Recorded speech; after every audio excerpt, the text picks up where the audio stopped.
Shalom para peserta Bible Study yang dikasihi Tuhan. Hari ini kita akan melanjutkan pembahasan kita dari kitab Kejadian. Kita memasuki topik Nuh dan air bah.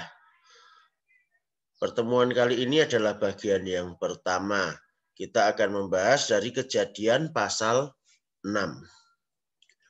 Mari kita melihat terlebih dulu keadaan umum di era Kejadian 6.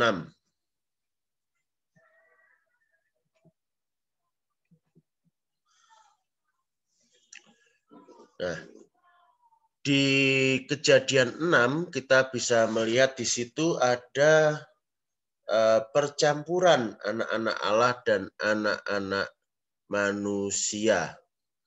Ya. Kita melihat di sini ada kelompok yang disebut anak-anak Allah, ada yang disebut anak-anak manusia.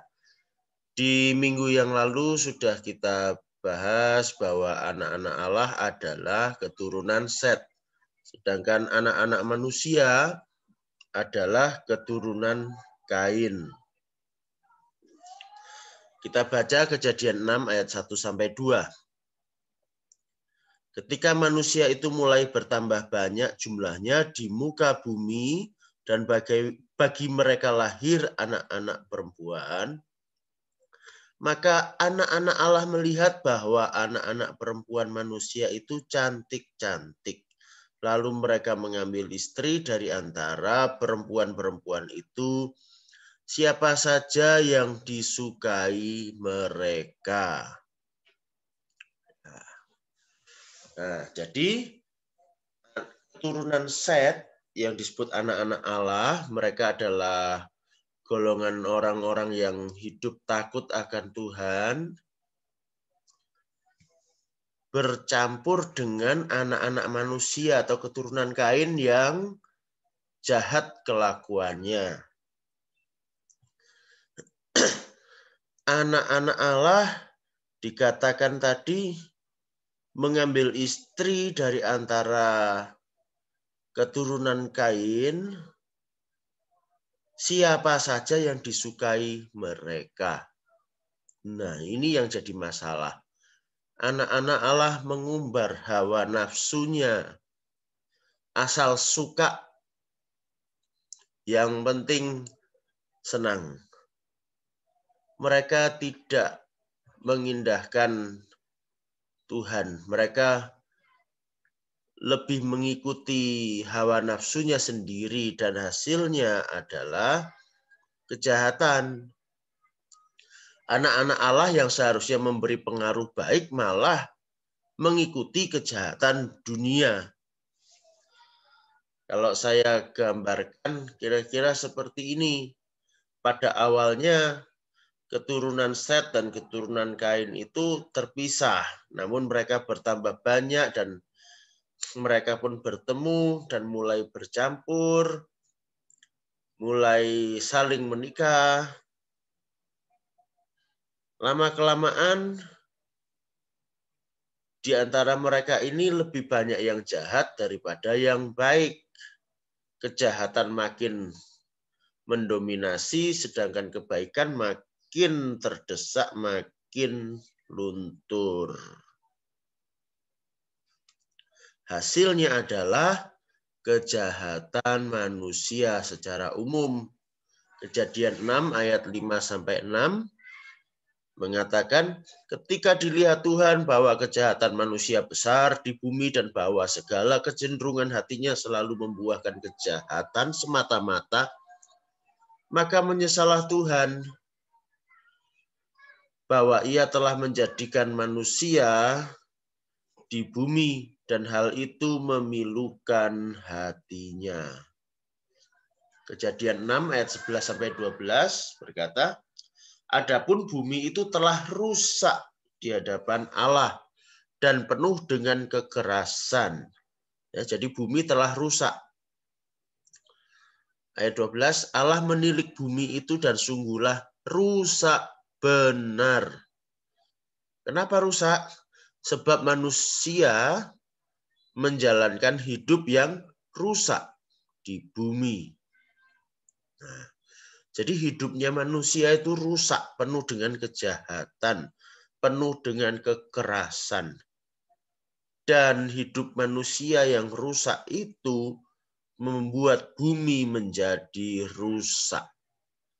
Bandingkan dengan firman Tuhan di dalam Kejadian 1 ayat 28 yang berkata, kuasailah bumi, taklukkanlah bumi. Artinya kelola bumi itu. Kejadian 2 ayat 15. Manusia diberi perintah untuk mengelola taman yang Tuhan berikan. Membuatnya menjadi lebih baik. Tetapi kenyataannya manusia membuat bumi menjadi rusak. Inilah akibat dari dosa. Nah, berikutnya kita melihat di dalam Kejadian 6 disebutkan ada Nefilim dan Giborim. Apa itu? Nefilim itu diterjemahkan di Alkitab kita sebagai raksasa. Giborim itu artinya pendekar, orang-orang yang gagah perkasa. Kita baca Kejadian 6 ayat 4. Pada waktu itu orang-orang raksasa ada di bumi, dan juga pada waktu sesudahnya. Ketika anak-anak Allah menghampiri anak-anak perempuan manusia, dan perempuan-perempuan itu melahirkan anak bagi mereka. Inilah orang-orang yang gagah perkasa di zaman purbakala, orang-orang yang kenamaan. Nah, perhatikan yang saya tandai kuning itu mengenai waktu, ya. Pada waktu itu, ya, ini menyebutkan suatu waktu, ya.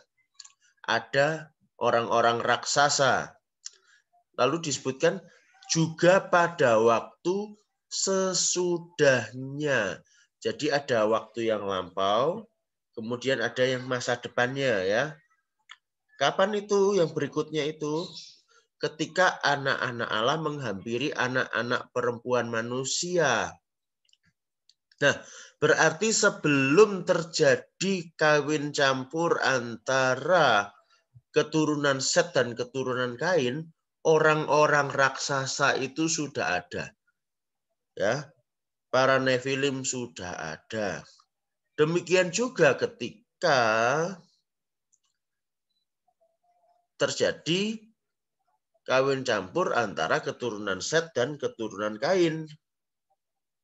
Setelahnya juga ada. Ya. Nah, perkawinan anak-anak Allah dan anak-anak manusia tadi menghasilkan orang-orang yang gagah perkasa.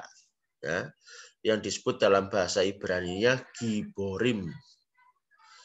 Nah, mereka ini termasyur. Nah, orang yang gagah perkasa dan termasyur apanya? Termasyur kejahatannya. Nah, apakah orang-orang gagah perkasa ini juga raksasa? Kemungkinan di antara mereka juga ada yang raksasa. Tapi juga tidak tertutup kemungkinan manusia berukuran biasa seperti manusia pada umumnya. Ya. Jadi soal raksasa atau Nefilim ini bukan spesifik hasil perkawinan antara golongan anak-anak Allah dan anak-anak manusia. Karena raksasa-raksasa ini sudah ada sebelumnya dan juga sesudahnya. Soal ini nanti akan kita bahas lebih lanjut di bagian akhir.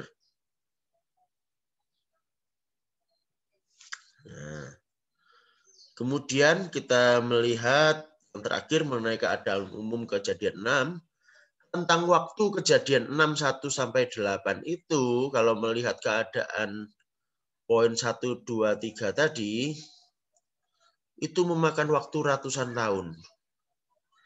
Jadi kejadian 6 ayat 1 sampai 8 itu menceritakan kejadian secara umum untuk satu rentang waktu yang panjang. Nah, kemudian sekarang kita melihat tentang Nuh. Nuh dikatakan mendapat kasih karunia. Kejadian 6 ayat 8 kita baca. Tetapi Nuh mendapat kasih karunia di mata Tuhan. Nah, ya. Jadi pilihan Allah atas Nuh bukanlah karena kesalehan Nuh. Yang hidup saleh sebelum Nuh juga ada. Ada Lameh, ada Metusalah, ada Henokh. Kenapa yang dipilih adalah Nuh? Ya itu terserah kepada pilihan Allah, kedaulatan Allah. Jadi pilihan Allah atas Nuh semata-mata adalah anugerah. Ya. Bahkan kesalehan Nuh sendiri adalah anugerah. Nuh bisa hidup benar di hadapan Tuhan adalah karena pertolongan Roh Allah. Mari kita baca Kejadian 6 ayat 3. Berfirmanlah Tuhan, Rohku tidak akan selama-lamanya tinggal di dalam manusia, karena manusia itu adalah daging, tetapi umurnya akan 120 tahun saja. Perhatikan yang saya garis bawahi. Rohku tidak akan selama-lamanya tinggal di dalam manusia. Ini bagian pokok dari kalimat ini. Ya. Bukan pada objek manusianya yang menjadi perhatian utama dari kalimat ini. Tetapi yang menjadi topik utama kalimat ini adalah masa di mana Roh Allah tinggal di dalam manusia. Nah, inilah yang di bagian akhir kalimat ini dituliskan, tetapi umurnya akan 120 tahun saja. Umurnya di sini dalam bahasa Ibrani-nya disebut hari-harinya. Akan 120 tahun saja. Hari-harinya apa? Hari-hari di mana Roh Allah masih tetap tinggal di dalam manusia. Artinya apa? Melihat kejahatan manusia dan kerusakan bumi, Allah berkata, Allah akan mencabut rohnya dari manusia. Artinya apa? Allah akan menghukum manusia. Kita tahu berikutnya akan terjadi air bah yang memusnahkan manusia kecuali Nuh dan keluarganya. Nah, ini yang hari-harinya ya menunggu masa itu, masa penghukuman itu adalah 120 tahun saja. Nah, berarti sebelumnya ada Roh Allah yang tinggal di dalam manusia, bersama manusia, yang selalu mengingatkan manusia untuk hidup benar di hadapan Tuhan. Sayangnya kebanyakan manusia tidak mengindahkan Roh Allah, tidak mentaati Roh Allah yang ada bersama mereka, tetapi mereka hidup semaunya sendiri. Namun Nuh hidup menurut Roh Allah. Karena itu Nuh hidup saleh, dan kesalehan Nuh itu adalah anugerah karena pertolongan dari Roh Allah.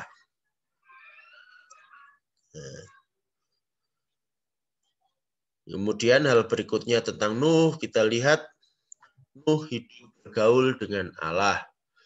Dalam Kejadian 6 ayat 9 dikatakan begini, inilah riwayat Nuh.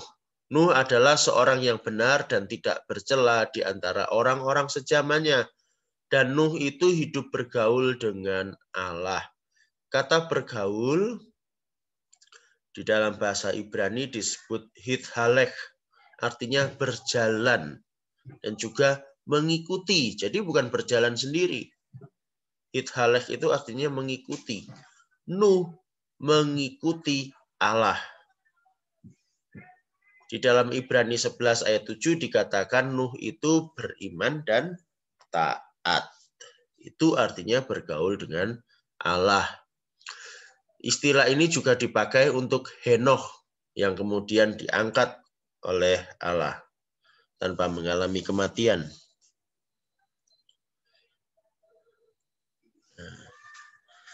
Kemudian, nah ini yang menarik, ini yang jadi benang merah ya dengan apa yang kita pelajari minggu lalu, yaitu tentang benih perjanjian. Nuh dipilih oleh Allah untuk mewarisi dan melanjutkan perjanjian Allah. Kejadian 6 ayat 17 sampai 18. Sebab sesungguhnya aku akan mendatangkan air bah meliputi bumi untuk memusnahkan segala yang hidup dan bernyawa di kolong langit. Segala yang ada di bumi akan mati binasa. Tetapi dengan engkau, aku akan mengadakan perjanjianku, dan engkau akan masuk ke dalam bahtera itu, engkau bersama-sama dengan anak-anakmu dan istrimu dan istri anak-anakmu. Nah, jadi ketika Allah akan menghukum manusia, memusnahkan manusia dan segala yang bernafas di muka bumi, Allah masih tetap ingat akan perjanjiannya kepada Adam dan Hawa. Dan Allah kita bukan Allah yang ingkar janji. Allah kita tetap memelihara perjanjian itu. Maka Allah memilih Nuh sebagai pewaris yang melanjutkan perjanjian tersebut. Karena itulah Nuh diluputkan dari air bah.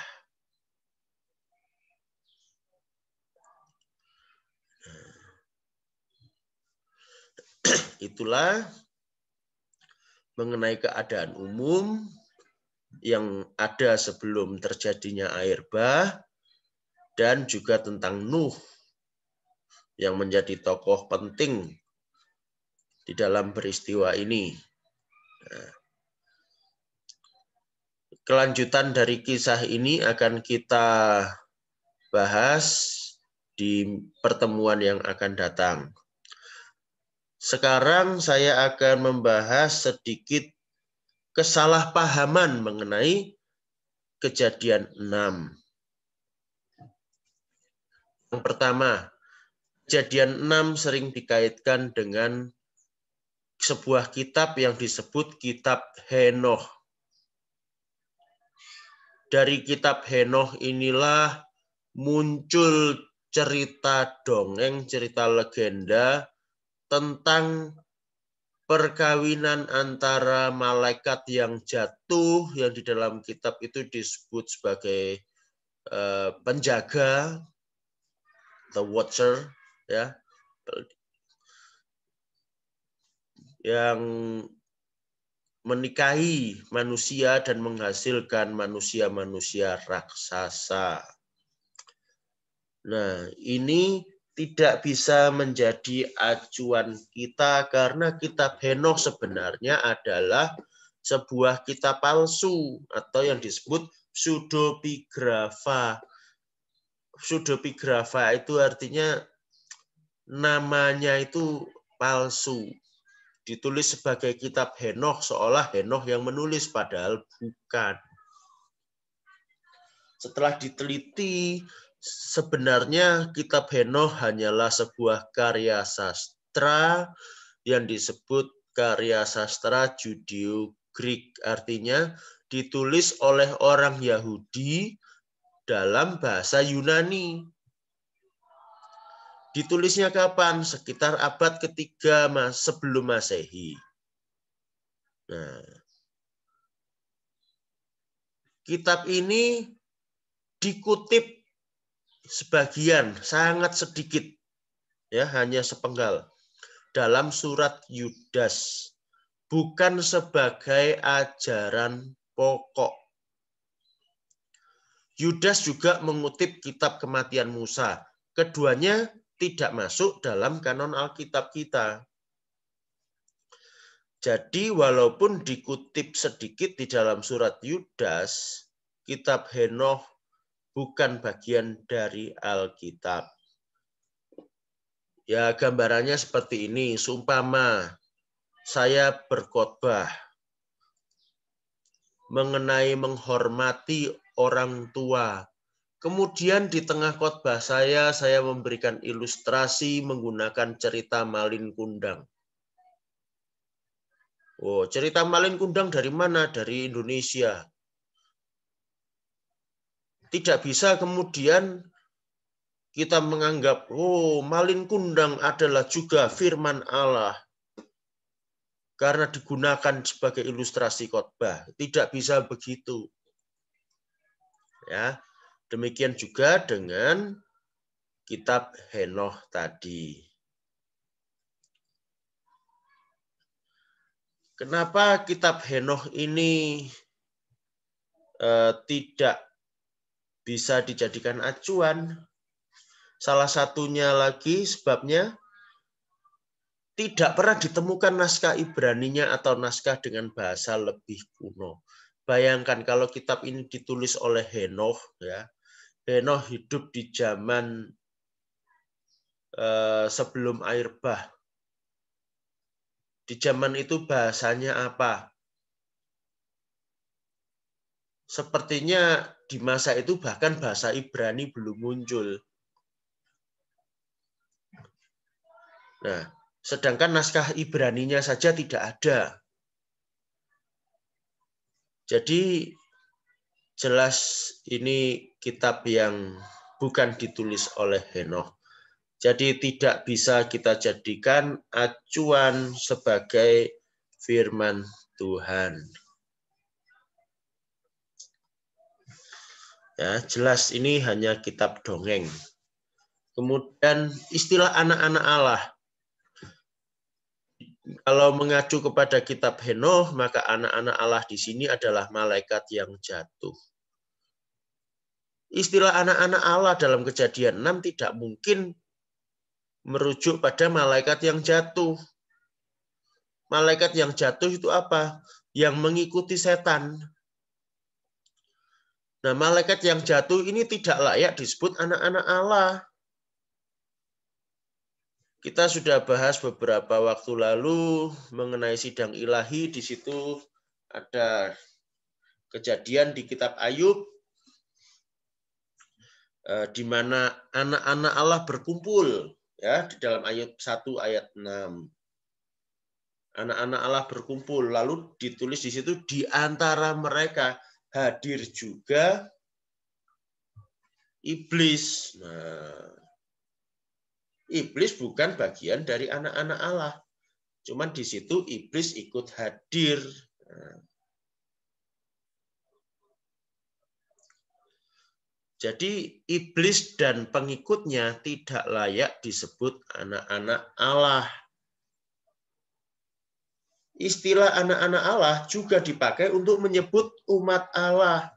Saudara bisa baca di dalam Keluaran 4 ayat 22, di mana Allah berkata, Israel adalah anakku, anak sulungku. Juga Yesaya 43 ayat 6, boleh dibaca nanti, ya. Jadi umat Allah pun disebut anak-anak Allah. Jadi anak Allah di dalam Kejadian 6 yang dimaksud adalah umat Allah, keturunan Set yang hidup takut akan Allah. Lalu kesalahpahaman ketiga, terjadi perkawinan antara malaikat dengan manusia.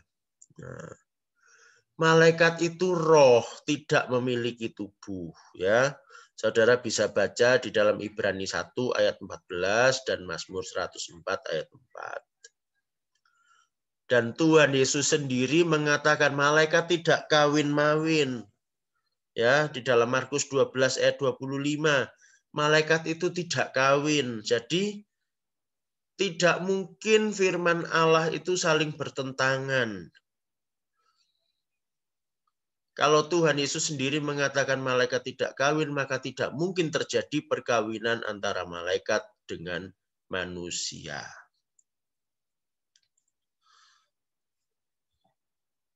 Lalu yang keempat, raksasa. Nah ini ya yang saya janjikan tadi. Saya bahas tentang raksasa sedikit lagi.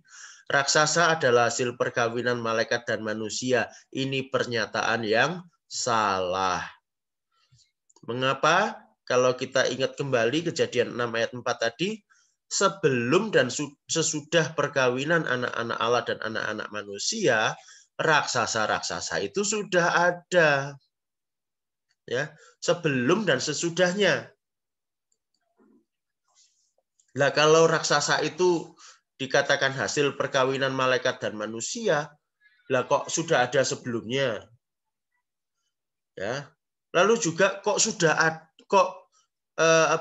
masih tetap ada juga sesudah air bah. Raksasa-raksasa di kejadian 6 ketika terjadi air bah kan mereka pun musnah, mati. Tetapi kita lihat di bilangan 13 ayat 33, saudara boleh baca nanti, di situ juga disebutkan ada golongan raksasa-raksasa yang disebut orang-orang enak, atau yang dalam bahasa Ibraninya disebut anakim, atau artinya ya raksasa, orang bertubuh besar. Jadi kan nggak masuk akal kalau dikatakan raksasa adalah hasil perkawinan malaikat dan manusia. Raksasa-raksasa itu adalah anak-anak manusia secara alamiah. Lah kok bisa manusia menghasilkan anak yang bertubuh besar, raksasa? Itu bisa terjadi, bahkan di era peradaban modern pun masih ditemukan.